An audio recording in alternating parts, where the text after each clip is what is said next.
experience from Egypt, you might be able to get to that 0.28%, even faster than 10 years. So that's the challenge for you.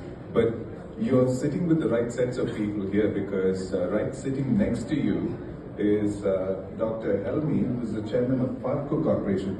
Dr. Helmi, one of the things that the DG mentioned is access to treatment. You're manufacturing locally in Africa several of the drugs that are needed. I'm looking at food coming in, so please, if we can keep the door closed because it's a bit too noisy. So what has been the experience? How can we we would love to hear your story about how we can make local production, what you're doing in Egypt, how can we make that to respond to the continent's needs? Over to you, sir. Your Excellency, Minister Khaled, by the year 2033, the African countries will have no waiver for patent. For Egypt, it was 2005, medium-income countries, so we had to work hard. If you don't look, you won't see, and no free lunch anymore.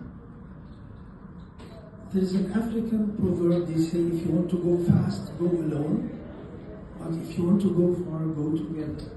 That's why not only His Excellency Minister Khaled is here, but last week President Sisi was in Kenya showing how tight the relationship with African countries and South collaboration.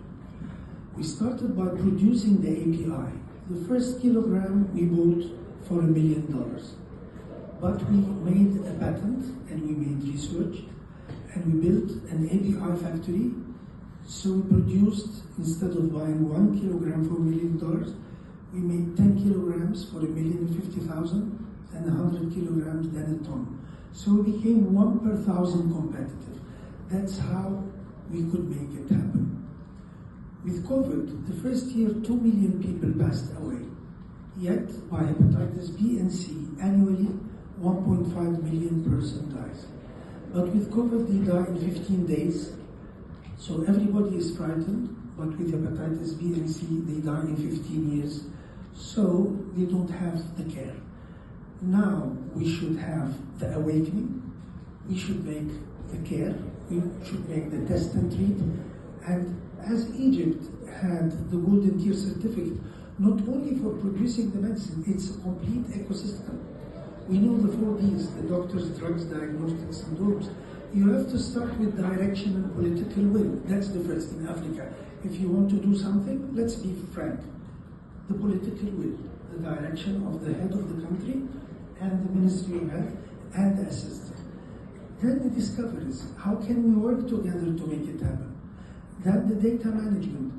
When His Excellency said we made analysis for 65 million patients, it was not only for hepatitis, it was a complete health insurance, health map for diabetes, for blood pressure, for obesity. If you collect the people, you can get the data. You can make a good actual system for health insurance if you want to make health, so it's a public health issue.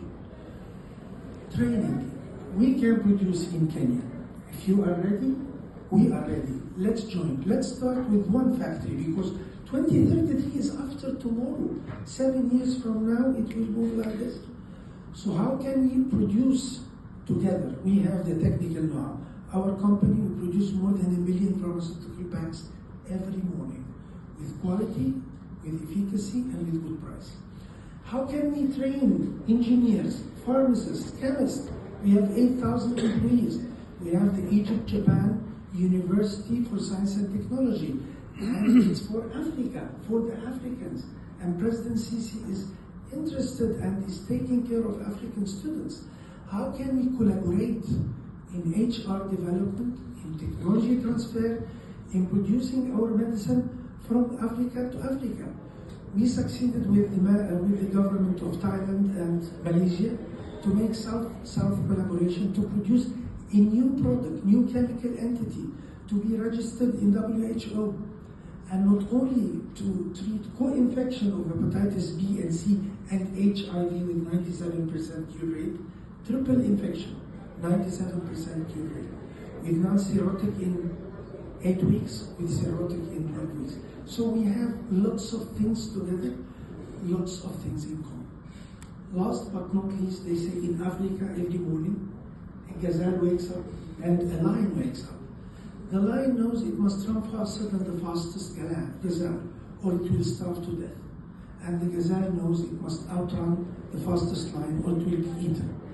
When the sun comes up, it doesn't matter whether you're a lion or a gazelle, you'd better be running.